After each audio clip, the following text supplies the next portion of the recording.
ಸಕಲ ಆಂಜನೇಯ ಸ್ವಾಮಿಯ ಭಕ್ತರಿ ಹಾಗೂ ನನ್ನ ಚಾನಲ್ ವೀಕ್ಷಕರಿ ಎಲ್ರಿಗೂ ನಮಸ್ಕಾರ ರೀ. ಶರಣು ಅಪ್ಪ. ಇವತ್ತು ನಿಮಗೆ ತೋರಿಸ್ತಾ ಇರುವಂಥದ್ದು ಆಂಜನಾದ್ರಿ ಬೆಟ್ಟದ ಶ್ರೀ ಆಂಜನೇಯ ಸ್ವಾಮಿಯ ದೇವಸ್ಥಾನದಲ್ಲಿ 4ನೇ ಶ್ರಾವಣ ಶನಿವಾರದಂದು ನಡೆದಿರುವಂತಹ ಆಂಜನೇಯ ಸ್ವಾಮಿ ಆಂಜನಾದ್ರಿ ಬೆಟ್ಟದ ಪರಿಕ್ರಮ ಕಾರ್ಯ, ಬೆಟ್ಟ ಪ್ರದಕ್ಷಿಣೆ ಹಾಕುವ ಕಾರ್ಯವನ್ನು ಮಾಜಿ ಶಾಸಕರು ಗಂಗಾವತಿಯ ಶ್ರೀ ಪರಣ್ಣು ಮುನಿವಳಿಯವರು ಅಂಜನಾದ್ರಿ ಕಟ್ಟೆಯ ಶ್ರೀ ಹನುಮಪಾದಕ್ಕೆ ಪೂಜೆಯನ್ನು ಸಲ್ಲಿಸುವ ಮುಖಾಂತರ ಕಾಯಿ ಕರ್ಪೂರಗಳನ್ನು ಬೆಳಗುವ ಮೂಲಕ ಚಾಲನೆಯನ್ನು ನೀಡಿ ಮೆರುಗು ತಂದರು ಅಂತಲೇ ಹೇಳ್ಬೋದ್ರಿ. ಆಂಜನೇಯ ಸ್ವಾಮಿಯ ಪಲ್ಲಕ್ಕಿಯನ್ನು ಹೊತ್ತುಕೊಂಡು ಆಂಜನಾದ್ರಿ ಬೆಟ್ಟವನ್ನು ವೃತ್ತಾಕಾರವಾಗಿ ದಕ್ಷಿಣಾಭಿಮುಖವಾಗಿ ಮನದಲ್ಲಿ ಆಂಜನೇಯ ಸ್ವಾಮಿಯನ್ನು ಪ್ರಾರ್ಥಿಸುತ್ತಾ ಭಕ್ತಿಯಿಂದ ಈ ಬೆಟ್ಟವನ್ನು ಪ್ರದಕ್ಷಿಣೆ ಹಾಕುವಂತಹ ಪವಿತ್ರ ಕಾರ್ಯ ಈ ಆಂಜನಾದ್ರಿ ಬೆಟ್ಟದಲ್ಲೂ ಕೂಡ ಪ್ರಾರಂಭವಾಗಿ 4 ವಾರಗಳೇ ಕಳೆದು ಹೋಯಿತು.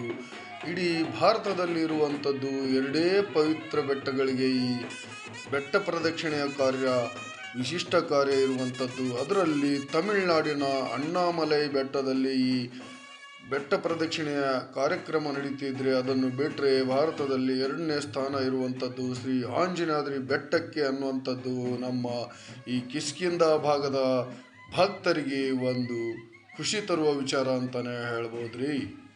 ಭಾರತದಲ್ಲಿ 2 ಬೆಟ್ಟಗಳಿಗೆ ಬೆಟ್ಟ ಪರಿಕ್ರಮ ಕಾರ್ಯವನ್ನು ಮಾಡುವಂತಹ ಅವಕಾಶ ಸಿಕ್ಕಿರುವಾಗ ನಮ್ಮ ಅಂಜನಾದ್ರಿ ಬೆಟ್ಟದ ಸದ್ಭಕ್ತರು ಇದನ್ನು ಉಪಯೋಗ ಮಾಡಿಕೊಳ್ಳಿಕ್ಕೆ ಒಂದು ಒಳ್ಳೆ ಅವಕಾಶ ಇತ್ತು. ಆದರೆ ಬಹಳಷ್ಟು ಭಕ್ತಾದಿಗಳು, ಬಹಳಷ್ಟು ಜನರು, ಬಹಳಷ್ಟು ದೊಡ್ಡ ಮಹನೀಯರು ಇದರ ಬಗ್ಗೆ ಮಾಹಿತಿಯ ಕೊರತೆನೋ ಜ್ಞಾನದ ಕೊರತೆನೋ ಬಹಳಷ್ಟು ಈ ಪಲ್ಲಕ್ಕಿ ಪರಿಕ್ರಮ ಕಾರ್ಯಕ್ರಮದಲ್ಲಿ ಭಾಗವಹಿಸಿರಲಿಲ್ಲ. ಆ ಪುಣ್ಯದ ಕಾರ್ಯದಿಂದ ಅವರು ತಪ್ಪಿಸ್ಕೊಂಡು ಎಲ್ಲೋ ಒಂದು ಕಡೆ ನರ್ಕ ಕಡೆ ಹೊರಟರು ಅಂತಲೇ ಹೇಳ್ಬೋದು. ಇದರಲ್ಲಿ ಭಾಗವಹಿಸಿ ಆಂಜನಾದ್ರಿ ಬೆಟ್ಟವನ್ನು ಸುತ್ತಿ ಆಂಜನಾದ್ರಿ ಸ್ವಾಮಿಯ ಭಕ್ತಿಗೆ ಮೆಂದು ಈ ಭಕ್ತಿ ಸಾಗರದಲ್ಲಿ ಆಂಜನಾದ್ರಿ ಬೆಟ್ಟವನ್ನು ಏರಿದವರಿಗೆ ಒಂದು ಪುಣ್ಯದ ಕಾರ್ಯ ಲಭಿಸುತ್ತೆ ಅನ್ನುವಂಥ ಮಾತು ಸುಳ್ಳಲ್ಲ ನೋಡ್ರಿ. ಬೆಟ್ಟದ ಸುತ್ತಲೂ ಕಡಿದಾದ ದಾರಿಯಲ್ಲಿ ಕಳ್ಳು ಮುಳ್ಳುಗಳ ಮಧ್ಯೆ ಈ ಪಲ್ಲಕ್ಕಿ ಸಾಗಿ ಈ ಪರಿಕ್ರಮ ಕಾರ್ಯ ಯಾವ ರೀತಿ ಬಂದಿದೆ ನೋಡ್ರಿ.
ದಯವಿಟ್ಟು ಎಲ್ಲರೂ ವಿಡಿಯೋ ಮುಗಿಯವರೆಗೂ ನೋಡ್ರಿ.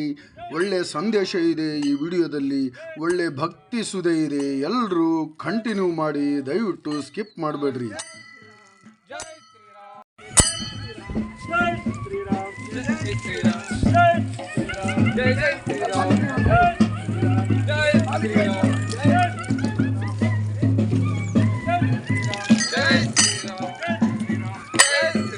Jai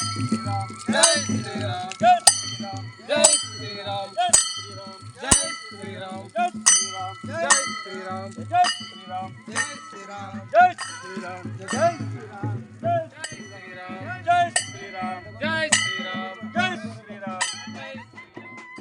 ಆಂಜನಾದ್ರಿ ಬೆಟ್ಟದ ಆಂಜನಾದ್ರಿ ಸ್ವಾಮಿಯ ಸುತ್ತಮುತ್ತಲಿನ ಹಳ್ಳಿಯ ಸುತ್ತಮುತ್ತಲ ಗ್ರಾಮದ ಜನರು ಮಾತ್ರ ತಮ್ಮ ಭಕ್ತಿಯನ್ನು ಈ ವಾರದಲ್ಲಿ ಅತಿ ಹೆಚ್ಚು ತೋರಿಸಿ ಆ ದೇವರ ಕೃಪೆಗೆ ಪಾತ್ರರಾದರು ಅಂತಲೇ ಹೇಳ್ಬೋದು.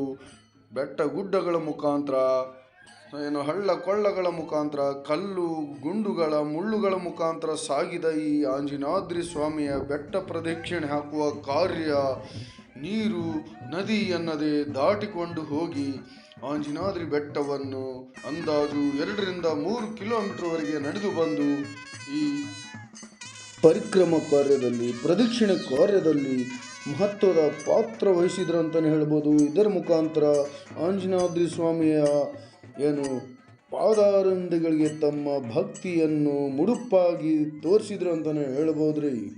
ಆಂಜನಾದ್ರಿ ಪಾದಕಟ್ಟೆಯಿಂದ ಬಲಗಡೆಯಿಂದ ಬಂದು ಬರಿಗಾಲಿನಲ್ಲಿ ಭಕ್ತಿಯಿಂದ ಆಂಜನಾದ್ರಿ ಸ್ವಾಮಿಗೆ ಸ್ಮರಿಸುತ್ತಾ ತಮ್ಮ ಜೀವನಕ್ಕೆ ಒಂದು ಒಳ್ಳೆಯ ದಾರಿ ತೋರಿಸಲಿ ಅಂತೇಳಿ ಆಂಜನಾದ್ರಿ ಬೆಟ್ಟವನ್ನು ಸುತ್ತುವರೆದು ಚಿಕ್ಕ ರಾಂಪುರ್ ಕ್ಯಾಂಪ್ ಮೂಲಕವಾಗಿ ಆಂಜನಾದ್ರಿ ಬೆಟ್ಟದ ಮುಂದ್ಗಡೆ ಆಂಜನಾದ್ರಿ ಪಾದಗಟ್ಟೆಗೆ ಸೇರುವ ಕಾರ್ಯ ನಡೆದಿತ್ತು.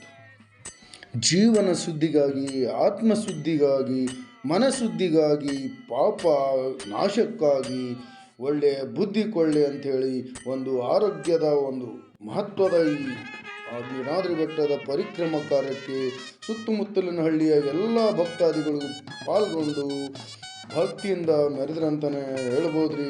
ಈ ಮುಖಾಂತರವಾಗಿ ಆಂಜನಾದ್ರಿ ಬೆಟ್ಟಕ್ಕೆ ಈ ವಾರದಲ್ಲಿ ತುಂಬ ಮೆರುಗು ಬಂದಿತ್ತು ಅಂತಲೇ ಹೇಳ್ಬೋದ್ರಿ. 4 ಶ್ರಾವಣ ಶನಿವಾರಗಳಂದು ಶ್ರಾವಣ ಮಾಸದ ಈ ಆಂಜನಾದ್ರಿ ಬೆಟ್ಟ ಪರಿಕ್ರಮ ಕಾರ್ಯ, ಈ ಆಂಜನಾದ್ರಿ ಬೆಟ್ಟವನ್ನು ಪ್ರದಕ್ಷಿಣೆ ಹಾಕುವ ಕಾರ್ಯದಲ್ಲಿ ಪಾಲ್ಗೊಂಡಿರುವಂತಹ ಎಲ್ಲ ಭಕ್ತಾದಿಗಳಿಗೆ ಇದರ ಲಾಭ ಸಿಗಲಿದೆ, ಇದರ ಮಹತ್ವ ಗೊತ್ತಾಗಿದೆ, ಇದರಿಂದ ಜೀವನ ಪರಿಶುದ್ಧಿ ಆಗುತ್ತೆ ಅನ್ನುವಂಥ ಮಾತು ಸುಳ್ಳಲ್ಲಿ ನೋಡ್ರಿ. ನೀವು ಕೂಡ ಇದನ್ನು ನೋಡಿದ ಮೇಲೆ ಪರಿಶುದ್ಧರಾಗ್ತೀರಿ ಅಂತ ನಾನು ಹೇಳ್ತೀನಿ ನೋಡ್ರಿ. ಈ ವಿಡಿಯೋ ಮುಗಿಯುವವರೆಗೆ ನೋಡಿ ಏನೇನು ನಡೆಯುತ್ತೆ ಅಂತ ನೀವು ಕೂಡ ಈ ಆಂಜನಾದ್ರಿ ಬೆಟ್ಟದ ಪ್ರದಕ್ಷಿಣೆ ಕಾರ್ಯದ ಮಹತ್ವವನ್ನು ತಿಳಿದುಕೊಳ್ಳ್ರಿ. ನಾವು ಕೂಡ ಈ ಪರಿಕ್ರಮ ಕಾರ್ಯಕ್ರಮದಲ್ಲಿ, ಈ ಪ್ರದಕ್ಷಿಣೆಯ ಕಾರ್ಯದಲ್ಲಿ ಆಂಜನೇಯ ಸ್ವಾಮಿಯನ್ನು ಸ್ಮರಿಸುತ್ತಾ ನಮ್ಮ ಬೇಡಿಕೆಗಳನ್ನು ಕೇಳುತ್ತಾ, ಹರಕೆಗಳನ್ನು ಹೊರುತ್ತಾ, ಮನದಲ್ಲಿ ಧ್ಯಾನಿಸುತ್ತಾ ಆಂಜನಾದ್ರಿ ಬೆಟ್ಟವನ್ನು ಸುತ್ತುವರೆದಾಗ ಅದು 2-3 ಕಿಲೋಮೀಟರ್ಗಳು 2-3 ನಿಮಿಷದ ಹಾಗೆ ಭಾಸವಾಯಿತು. ಅದು ಎಷ್ಟು ನಡೆದಿವೆ ಗೊತ್ತಾಗಲಿಲ್ಲ. ಕಣ್ಣು ತೆರೆದು ಕಣ್ಣು ಮುಚ್ಚಿ ಕಣ್ಣು ತೆರೆಯೋದ್ರೊಳಗೆ ನಾವು ಆಂಜನಾದ್ರಿ ಬೆಟ್ಟದ ಸುತ್ತಮುತ್ತ ಹಾಕಿಕೊಂಡು 2-3 ಕಿಲೋಮೀಟರ್ಗಳವರೆಗೆ ಪರಿಕ್ರಮ ಹಾಕಿ ಆಂಜನಾದ್ರಿ ಬೆಟ್ಟದ ಆಂಜನಾದ್ರಿ ಕಟ್ಟೆ ಪಾದಗಟ್ಟೆಗೆ, ಹನುಮ ಪಾದಗಟ್ಟೆಗೆ ತಲುಪಿದ್ವಿ. ಹೇಗೆ ತಲುಪಿದ್ವಿ ಅಂತಲೇ ಗೊತ್ತಾಗಲಿಲ್ಲ. ಅದು ಆಂಜನೇಯ ಸ್ವಾಮಿಯ ಒಂದು ಪವಾಡ ಅಂತ ನನಗೆ ಅನಿಸ್ತಾ ಇದೆ ರೀ. ಇದು ಸುಳ್ಳಲ್ಲ. ನೀವು ಕೂಡ ಒಮ್ಮೆ ಈ ಪರಿಕ್ರಮ ಕಾರ್ಯದಲ್ಲಿ ಸುತ್ತಿದ್ರೆ ಗೊತ್ತಾಗ್ತಿತ್ರಿ ಅದು ಹೇಗಂತ. ನಾವಂತೂ 4 ವಾರಗಳ ಕಾಲ ಈ ಶ್ರಾವಣ ಶನಿವಾರದಂದು ಸತತವಾಗಿ ಆಂಜನಾದ್ರಿ ಬೆಟ್ಟದ ಪರಿಕ್ರಮ ಕಾರ್ಯದಲ್ಲಿ ಭಾಗವಹಿಸಿ ಈ ಆಂಜನಾದ್ರಿ ಬೆಟ್ಟವನ್ನು ಸುತ್ತು ಹಾಕಿ ಪ್ರದಕ್ಷಿಣೆಯನ್ನು ಮಾಡಿ ಆಂಜನಾದ್ರಿ ಸ್ವಾಮಿಯ ಶ್ರೀ ಹನುಮಾನ್ ಸ್ವಾಮಿಯ ಕೃಪೆಗೆ ಪಾತ್ರರಾಗಿದ್ದೀವಿ. ಮುಂದೆ ನಮಗೆ ಒಳ್ಳೆಯದಾಗತ್ತೆ ಅಂತ ಹೇಳ್ತಾ ಸಕಲ ಭಕ್ತಾದಿಗಳಿಗೆ ಈ ಆಂಜನಾದ್ರಿ ಬೆಟ್ಟದ ಈ ಕಿಷ್ಕಿಂಧ ಭಾಗದ ಎಲ್ಲ ಜನರಿಗೆ ಒಳ್ಳೆಯದಾಗಲಿ, ಇಲ್ಲಿ ದೊಡ್ಡ ಮಟ್ಟದ ಅಭಿವೃದ್ಧಿ ಆಗಲಿ ಅಂತ ಹೇಳ್ತಾ ಇಲ್ಲಿನ ಜನರಲ್ಲೂ ಸುಖ ಶಾಂತಿಯಿಂದ ನೆಲೆಸಲಿ, ಸುಖ ಶಾಂತಿ ಈ ಏರಿಯಾದಲ್ಲಿ, ಈ ಕ್ಷೇತ್ರದಲ್ಲಿ ನೆಲೆಸಲಿ ಅಂತ ಬೇಡ್ಕೊಳ್ತಾ ಇದ್ದೀನಿ ನೋಡ್ರಿ.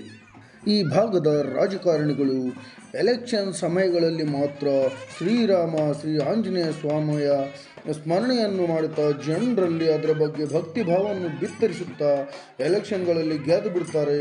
ಎಲೆಕ್ಷನ್ಗಳು ಮುಗಿದ ಮೇಲೆ ಆಂಜನೇಯ ಸ್ವಾಮಿಯಲ್ಲೂ ಶ್ರೀರಾಮನೆಲ್ಲೂ ಈ ಗೆದ್ದ ಮಹನೀಯರೆಲ್ಲೂ ಇದ್ದು ಬಿಡ್ತಾರೆ. ಅದೇ ಈ ಕಾರ್ಯದಲ್ಲಿ ಕಾಣಿಸ್ತಾ ಇತ್ತು. ಯಾರು ಕೂಡ ದೊಡ್ಡ ಮಟ್ಟದ ರಾಜಕಾರಣಿಗಳು, ಹಿಂದೂ ಬ್ರ್ಯಾಂಡ್ಗಳು ಅನ್ನುವಂಥ ಲೀಡರ್ಗಳು ಇದರಲ್ಲಿ ಕಾಣಲಿಲ್ಲ. ಕಂಡಿದ್ದು ಕೇವಲ ಕರ್ಣ ಮುನವಳ್ಳಿಯಂತಹ ಮಾಜಿ ಶಾಸಕರು, ಉದ್ಯಮಗಳು ಮಾತ್ರ. ಭಾರತದ ಹಿಂದೂ ಪವಿತ್ರ ದೇವಸ್ಥಾನಗಳಲ್ಲಿ ಅಯೋಧ್ಯವನ್ನು ಬಿಟ್ಟರೆ ಶ್ರೀ ಆಂಜನಾದ್ರಿ ಬೆಟ್ಟ ಅನ್ನುವಂಥದ್ದನ್ನು ನಮ್ಮ ಏರಿಯಾ ಜನ, ನಮ್ಮ ರಾಜಕಾರಣಿಗಳು ಮರೆತು ಬಿಟ್ಟಿದ್ದಾರೆ, ಭಕ್ತರು ಮರೆತು ಬಿಟ್ಟಿದ್ದಾರೆ ಅನಿಸುತ್ತೆ. ಹಾಗಾಗಿ ಹೆಚ್ಚು ಜನ ಈ ಪರಿಕ್ರಮ ಕಾರ್ಯದಲ್ಲಿ ಆಸಕ್ತಿ ವಹಿಸಿಲ್ಲ ಅಂತಲೇ ಹೇಳ್ಬೋದು. ಎಲ್ಲ ಒಂದು ಕಡೆ ಹನುಮ ಮಾಲೆ ಧರಿಸುವಾಗ ಒಂದು ದಿನಗಳ ಮಟ್ಟಿಗೆ ಇಲ್ಲಿನ ರಾಜಕಾರಣಿಗಳು ಹನುಮ ಮಾಲೆಯನ್ನು ಧರಿಸಿ ಆಮೇಲೆ ರಾಜಕಾರಣ ಮಾಡ್ತಾ ಹೋಗ್ಬಿಡ್ತಾರೆ. ಇಂಥ ಪರಿಕ್ರಮ ಕಾರ್ಯಗಳಿಗೆ ಸಪೋರ್ಟ್ ಮಾಡ್ತಾ ಇಲ್ಲ, ಸಹಕರಿಸ್ತಾ ಇಲ್ಲ ಅಂತ ಇಲ್ಲಿನ ಜನರ ವಾದ ಆಗಿದೆ ಅಂತ. ಒಂದು ಕಾಲದಲ್ಲಿ ಆಂಜನಾದ್ರಿ ಬೆಟ್ಟದಲ್ಲಿ ಈ ಹನುಮಮಾಲೆ ಕಾರ್ಯಕ್ರಮ ಕೂಡ ಕೇವಲ 10-12 ಜನರಿಂದ ಸ್ಟಾರ್ಟ್ ಆಗಿತ್ತು. ಈಗ ಲಕ್ಷಾನುಗಟ್ಟಲೆ ಜನ ಈಗ ಹನುಮಮಾಲೆಯನ್ನು ಹಾಕ್ತಾ ಇದ್ದಾರೆ. ಅದೇ ರೀತಿಯಾಗಿ ಮುಂದೆ ಈ ಪರಿಕ್ರಮ ಕಾರ್ಯಕ್ಕೆ 100-200 ಜನರಿಂದ ಲಕ್ಷ ಜನ ಭಾಗವಹಿಸೋದ್ರಲ್ಲಿ ಸಂದೇಹನೇ ಇಲ್ಲ ಅಂತ ಹೇಳ್ಬೋದ್ರಿ. ಆದರೆ ಇಲ್ಲಿನ ಜನ ಈ ಆಂಜನಾದ್ರಿ ಬೆಟ್ಟದ ಬಗ್ಗೆ, ಆಂಜನೇಯ ಸ್ವಾಮಿಯ ಬಗ್ಗೆ ಬಹಳಷ್ಟು ಭಕ್ತಿಯನ್ನು ತೋರಬೇಕಾದ ಪರಿಸ್ಥಿತಿ ಇದೆ. ಭಾರತದಾದ್ಯಂತ ಭಕ್ತಾದಿಗಳು ರಾಜ್ಯಗಳಿಂದ ಬಂದು ಆಂಜನಾದ್ರಿ ಬೆಟ್ಟಕ್ಕೆ ದರ್ಶನ ಕೊಡ್ತಿರ್ಬೇಕಾದ್ರೆ ಇಲ್ಲಿಯ ಸ್ಥಳೀಯರು, ಕರ್ನಾಟಕದ ಜನರು ಮಾತ್ರ ಇನ್ನು ಹಿಂದುಳಿದಿದ್ದಾರೆ ಅಂತಲೇ ಹೇಳ್ಬೋದು. ಈ ಅಯೋಧ್ಯ ಮಾದರಿಯಲ್ಲಿ ಈ ಆಂಜನಾದ್ರಿ ಬೆಟ್ಟ ಯಾವಾಗ ಉದ್ಧಾರ ಆಗುತ್ತೋ, ಯಾವಾಗ ಬೆಳವಣಿಗೆ ಆಗುತ್ತೋ ಅನ್ನುವಂಥದ್ದನ್ನು ನೋಡಬೇಕಾಗಿದೆ. ಅಯೋಧ್ಯವನ್ನು ಆ ದೇಶದ ಸರ್ಕಾರ ಹೇಗೆ, ಆ ರಾಜ್ಯದ ಸರ್ಕಾರ ಹೇಗೆ ಅಭಿವೃದ್ಧಿಪಡಿಸಿದೆಯೋ ಅದೇ ರೀತಿಯಾಗಿ ಆಂಜನಾದ್ರಿ ಬೆಟ್ಟವನ್ನು ಕೂಡ ಈ ಕರ್ನಾಟಕ ಸರ್ಕಾರ ಅಭಿವೃದ್ಧಿಪಡಿಸಬೇಕಾದ ಪರಿಸ್ಥಿತಿ ಇದೆ. ಶ್ರೀರಾಮ ಹುಟ್ಟಿದ ನಾಡು ಅಯೋಧ್ಯವನ್ನು ಅಲ್ಲಿನ ಸರ್ಕಾರ ಹೇಗೆ ಅಭಿವೃದ್ಧಿಪಡಿಸಿದೆಯೋ, ಹೇಗೆ ಹಿಂದೂ ಧಾರ್ಮಿಕ ಭಾವನೆಯನ್ನು ಹೇಗೆ ಬೆಳೆಸಿದೆಯೋ ಅದೇ ರೀತಿಯಾಗಿ ಶ್ರೀ ವೀರ ಹನುಮಾನ್, ಶ್ರೀ ಆಂಜನೇಯ ಸ್ವಾಮಿ ಹುಟ್ಟಿದ ನಾಡು ಅಂತಲೇ ಕರೆಸಿಕೊಳ್ಳುತ್ತಿರುವಂತಹ ಈ ಕಿಷ್ಕಿಂಧ ಕ್ಷೇತ್ರದ ಈ ಆಂಜನಾದ್ರಿ ಬೆಟ್ಟವನ್ನು, ಈ ಆಂಜನೇಯ ಸ್ವಾಮಿಯ ದೇವಸ್ಥಾನವನ್ನು, ಈ ಹಿಂದೂ ಧಾರ್ಮಿಕ ಭಾವನೆಗಳ ಒಂದು ಅತ್ಯುನ್ನತ ದೇವಸ್ಥಾನವನ್ನು ಈ ಅಯೋಧ್ಯ ಮಾದರಿಯಲ್ಲಿ ಅಭಿವೃದ್ಧಿಪಡಿಸಬೇಕಾದ ಪರಿಸ್ಥಿತಿ ಈ ಸರ್ಕಾರಗಳ ಮುಂದಿದೆ. ಇಲ್ಲಿನ ಜನರ ಒಂದು ಅವಶ್ಯಕತೆ ಕೂಡ ಇದೆ ಅಂತ ನಾನು ಈ ಮೂಲಕ ಸರ್ಕಾರಕ್ಕೆ ಮನವಿಯನ್ನು ಮಾಡಿಕೊಳ್ತಾ ಇದ್ದೀನಿ. ಇದು ಇಲ್ಲಿನ ವಿಷಯ ರೀ. ಈಗ ನೋಡ್ತಾ ಇರುವಂಥದ್ದು ಈ ಆಂಜನಾದ್ರಿ ಬೆಟ್ಟದ ಸುತ್ತ 2-3 ಕಿಲೋಮೀಟರ್ವರೆಗೆ ಪ್ರದಕ್ಷಿಣೆಯನ್ನು ಹಾಕಿ ಪರಿಕ್ರಮ ಕಾರ್ಯವನ್ನು ಮುಗಿಸ್ಕೊಂಡು ಬಂದಂಥ ಭಕ್ತಾದಿಗಳು ಈ ಹನುಮಾನ್ ಆಂಜನೇಯ ಸ್ವಾಮಿಯ ಪಲ್ಲಕ್ಕಿಗೆ ಪೂಜೆಯನ್ನು ಸಲ್ಲಿಸಿ ಈ ಕಾರ್ಯಕ್ರಮಕ್ಕೆ ಮುಕ್ತಾಯವನ್ನು ಹಾಡ್ತಾ ಇದ್ದಾರೆ. ಇದರ ನಂತರದಲ್ಲಿ ಹಲವಾರು ಮಹನೀಯರು ಆಂಜನೇಯ ಬೆಟ್ಟದ ಪ್ರದಕ್ಷಿಣೆ ಪರಿಕ್ರಮ ಕಾರ್ಯದ ಮಹತ್ವವನ್ನು ಹೇಳ್ತಾ ಇದ್ದಾರೆ. ಅದು ಏನು ಹೇಳ್ತಾ ಇದ್ದೀರಿ ಅಂತ ತಿಳ್ಕೊಂಬನ್ನಿ. ಪರಿಕ್ರಮಣ ಅಂದರೆ ಏನಂತೇಳಿ ನಮ್ಮ ನರಸಿಂಹ ಸರ್ ಅವರು ಅದ್ರ ಬಗ್ಗೆ ಹೇಳ್ತಾರೆ. ಎಲ್ಲರೂ ಪರಿಕ್ರಮಣ ಇಷ್ಟು ದಿನ ಮಾಡಿದ್ರೆ ಅದ್ರ ಮಹತ್ವ ಏನಂತ ಎಲ್ಲರೂ ತಿಳ್ಕೋಬೇಕಾಗಿದೆ. ಈ ದಿನ ನರಸಿಂಹ ಸರ್ ಅದ್ರ ಬಗ್ಗೆ ಇಡೀ ವಿಶ್ವಾದ್ಯಂತ ನಾವು ಕೇವಲ 18 ಪರ್ವತಗಳ ಪರಿಕ್ರಮವನ್ನು ಮಾಡ್ತೀವಿ. ಅದೇ ರೀತಿಯಾಗಿ ದಕ್ಷಿಣ ಭಾರತದಲ್ಲಿ 2 ಪರ್ವತಗಳು ಮಾತ್ರ ನಮಗೆ ಪರಿಕ್ರಮ ಮಾಡಲಿಕ್ಕೆ, ಅಂದರೆ ಬೆಟ್ಟ ಪ್ರದಕ್ಷಿಣೆ ಮಾಡಲಿಕ್ಕೆ ಸಿಗುತ್ತೆ. ಅದರಲ್ಲಿ ಒಂದು ಅಂಜನಾದ್ರಿ ಪರ್ವತ. ಆಂಜನೇಯ ಸ್ವಾಮಿ ಸ್ವತಃ ಜನಿಸಿದಂತಹ ಈ ಪವಿತ್ರವಾದ ಪರ್ವತವನ್ನು ನಾವು ಪ್ರದಕ್ಷಿಣೆ ಮಾಡೋದ್ರಿಂದ ನಮ್ಮ ಜನ್ಮಾಂತರದ ಪಾಪ ಕರ್ಮಗಳು ನಾಶ ಆಗಿ ನಮಗೆ ಪುಣ್ಯ ಫಲ ಲಭಿಸುತ್ತೆ ಅಂತ ಒಂದು ಪ್ರತೀತಿ ಇದೆ. ಆ ಒಂದು ರೀತಿಯಿಂದ ನಮ್ಮ ವಿದ್ಯಾದಾಸ್ ಬಾಬಾ ಅವರ ನೇತೃತ್ವದಲ್ಲಿ ಅವರ ಆಶೀರ್ವಾದ ತಗೊಂಡು, ಆಂಜನೇಯನ ಆಶೀರ್ವಾದ ಪಡ್ಕೊಂಡು ಈಗ 4ನೇ ವಾರ ಪರಿಕ್ರಮವನ್ನು ಪೂರ್ಣಗೊಳಿಸಿದ್ದೀವಿ. ಅಂದರೆ ಪರಿಕ್ರಮ ಅಂದರೆ ಅಂಜನಾದ್ರಿ ಪರ್ವತದ ಪ್ರದಕ್ಷಿಣೆಯ ಕಾರ್ಯಕ್ರಮವನ್ನು ಪೂರ್ಣಗೊಳಿಸಿದ್ದೀವಿ. ಇವತ್ತು ನಮ್ಮ ಜೊತೆಗೆ ನಮ್ಮ ಗಂಗಾವತಿಯ ಜನಪ್ರಿಯ ಮಾಜಿ ಶಾಸಕರಾದಂಥ ಶ್ರೀಯುತ ಕರಣ್ಣ ಮನೋಳಿಯವರು ನಮ್ಮ ಜೊತೆ ಇದ್ದಾರೆ. ಆರಂಭದಲ್ಲಿ ಅವರೇ ಚಾಲನೆಯನ್ನು ಕೊಟ್ಟಿದ್ದಾರೆ ಈ ಪರಿಕ್ರಮಕ್ಕೆ. ಅವರು ಇವತ್ತು ನಮ್ಮ ಜೊತೆ ಭಾಗವಹಿಸಿರೋದ್ರಿಂದ ಆಂಜನೇಯ ಸ್ವಾಮಿ ಅವರಿಗೆ ಸಕಲ ಐಶ್ವರ್ಯಗಳನ್ನು, ಆಯುಷ್ಯವನ್ನು ಕೊಡಲಿ ಅಂತೇಳಿ ಈ ಮುಖಾಂತರ ಆಂಜನೇಯ ಭಕ್ತ ಮಂಡಳಿಯಿಂದ ಅಂಜನಾದ್ರಿ ಪರ್ವತ, ಈ ಅಂಜನಾದ್ರಿ ಪರ್ವತದಲ್ಲಿ ಶ್ರಾವಣ 4ನೇ ಶನಿವಾರದಂದು ಪಲ್ಲಕ್ಕಿ ಪ್ರದಕ್ಷಿಣೆ ಇವತ್ತು ಬೆಟ್ಟ ಸುತ್ತರಿದ್ರ ಮೂಲಕ ಇವತ್ತು ಇಲ್ಲಿನ ಇರ್ತಕ್ಕಂಥ ಜೀವ ರಾಶಿಗಳು ಇವತ್ತೇನಪ್ಪ ಅಂದ್ರೆ ಆಯುಷ್ಯವನ್ನು ಹೆಚ್ಚು ಮಾಡಲು ಇವತ್ತು ಅಂಜನಾದ್ರಿ ಪರ್ವತದಲ್ಲಿ ಇರ್ತಕ್ಕಂಥ ಲಕ್ಷ್ಮಣನಿಗೆ ಇವತ್ತೇನು ಜೀವದಾನ ಮಾಡಿದಂಥ ಒಂದು ಪರ್ವತ ಏನಪ್ಪ ಶ್ರೇಷ್ಠವಾದದ್ದು. ಆ ಪರ್ವತ ಸಂಜೀವಿನಿ ಪರ್ವತ ಕೂಡ ಇಲ್ಲಿ ಇರ್ತಕ್ಕಂಥ ಒಂದು ವಿಶೇಷವಾಗಿರುತ್ತದೆ. ಆದ ಕಾರಣ ಇವತ್ತು ಗ್ರಹಗಳು 9 ಗ್ರಹಗಳು, ವಾರಗಳು 7 ವಾರಗಳಲ್ಲಿ ಒಂದು ವಾರ ಶನಿವಾರ ಅಂತಾರೆ ಆಂಜನೇಯ ಸ್ವಾಮಿಗೆ. ಅದೇ ರೀತಿಯಾಗಿ ನಮ್ಮ ಖಗೋಳ ಶಾಸ್ತ್ರದ ಪ್ರಕಾರ 3 ಪರ್ವತಗಳು ಒಂದೇ ರೇಖೆಯಲ್ಲಿ ಇರ್ತವೆ. ಒಂದನೇದಾಗಿ ಒಂದನೇದಾಗಿ ಮತಂಗ ಪರ್ವತ, ಎರಡನೇದಾಗಿ ಋಷಿಮುಖ ಪರ್ವತ, ಮೂರನೇದಾಗಿ ಪವಿತ್ರವಾದ ಏನಪ್ಪಾ ಅಂದ್ರೆ ಪರ್ವತ ಏನಂದ್ರೆ ಅಂಜನಾದ್ರಿ ಪರ್ವತ. ಈ ಪರ್ವತದಲ್ಲಿ ಇರ್ತಕ್ಕಂಥ ವಿಶಿಷ್ಟ ಏನಪ್ಪಾ ಅಂದ್ರೆ ಇಲ್ಲಿ ಇರ್ತಕ್ಕಂಥ ಪಾಪ ಪುಣ್ಯ ಮತ್ತು ಇರ್ತಕ್ಕಂಥ ಎಲ್ಲ ಪಾಪವನ್ನು ಕಳೆದು ಪುಣ್ಯದ ಮಾರ್ಗದಲ್ಲಿ ನಡೆಯತಕ್ಕಂಥ ಒಂದು ಪರಿಕ್ರಮಣ ಇದು. ಈ ಪರಿಕ್ರಮಣಕ್ಕೆ ಸನ್ಮಾನ್ಯ ಶ್ರೀ ನಮ್ಮ ಪರಣ್ಣ ಮನವಳ್ಳಿಯವರು ಮಾಜಿ ಶಾಸಕರು ಇವತ್ತು ಬಂದಿದ್ದಕ್ಕೆ ಅವರಿಗೆ ತುಂಬ ಹೃದಯದ ಅಂಜನಾದ್ರಿ ಪರ್ವತ ಆಶೀರ್ವಾದ ಇರಲಂತೆ ಭಕ್ತಾದಿಗಳ ವೃಂದದಲ್ಲಿ. ಅದೇ ರೀತಿಯಾಗಿ ನಮ್ಮ ಲಕ್ಷ್ಮಣ ರಾಂಪುರ ಅವರು ಮತ್ತು ನಮ್ಮ ರೆಡ್ಡಿ ಅವರು ಮಾಜಿ ಅಧ್ಯಕ್ಷರು ಮತ್ತು ನಮ್ಮ ಮಲ್ಲಾಪುರ ಗೌಡರು, ಅದೇ ರೀತಿಯಾಗಿ ರಾಜ್ಯ ಅಧ್ಯಕ್ಷರಾದ ರೈತ ಸೇನೆ ಅಧ್ಯಕ್ಷರಾದ ಶರಣಪ್ಪ ಇವರು ಕೆಸರಟ್ಟೆ ಅವರು ಹಾಗೂ ನಮ್ಮ ಮಹಿಳಾ ಎಲ್ಲ ಕಾವ್ಯಮ್ಮ ಮತ್ತು ಇನ್ನಿತರ ಎಲ್ಲ ಮಹಿಳೆಯರು ಮತ್ತು ಈ ಬೆಟ್ಟ ಪ್ರದಕ್ಷಿಣೆಯಲ್ಲಿ ಪಾಲ್ಗೊಂಡಂತ ಅವರಿಗೆ ಆಂಜನೇಯನ ಆಶೀರ್ವಾದ ಇರಲಿರುತ್ತೆ. ಹಾಗೂ ಈ ಅಂಜನಾದ್ರಿ ಪರ್ವತದ ಪರಿಕ್ರಮ ಎಲ್ಲ ಭಕ್ತ ವೃಂದಕ್ಕೂ ನಾನು ಶನಿವಾರದಂದು 4ನೇ ಶನಿವಾರದಂದು ಅವರಿಗೆ ಶುಭ ಕೋರುತ್ತಾ 4 ಮಾತನ್ನು ಮುಗಿಸ್ತೀನಿ. ಜೈ ಶ್ರೀರಾಮ್. ಶ್ರೀ ಆಂಜನಾದ್ರಿ ಪರ್ವತದ ಶ್ರಾವಣ ಮಾಸದ 4ನೇ ಶನಿವಾರ ದಿವಸ ಪರಿವೀಕ್ಷಣೆ ಅಂದ್ರೆ ಈಗಾಗಲೇ ಹೇಳಿದಾಗೆ ಪ್ರದಕ್ಷಿಣೆ ಹಾಕೋದ್ರ ಮುಖಾಂತರ ಪೂಜ್ಯ ವಿದ್ಯಾದಾಸ್ ಬಾಬಾ ಅವರ ಒಂದು ನೇತೃತ್ವದಲ್ಲಿ ಕಾರ್ಯಕ್ರಮ ನಡೀತಾ ಇದೆ.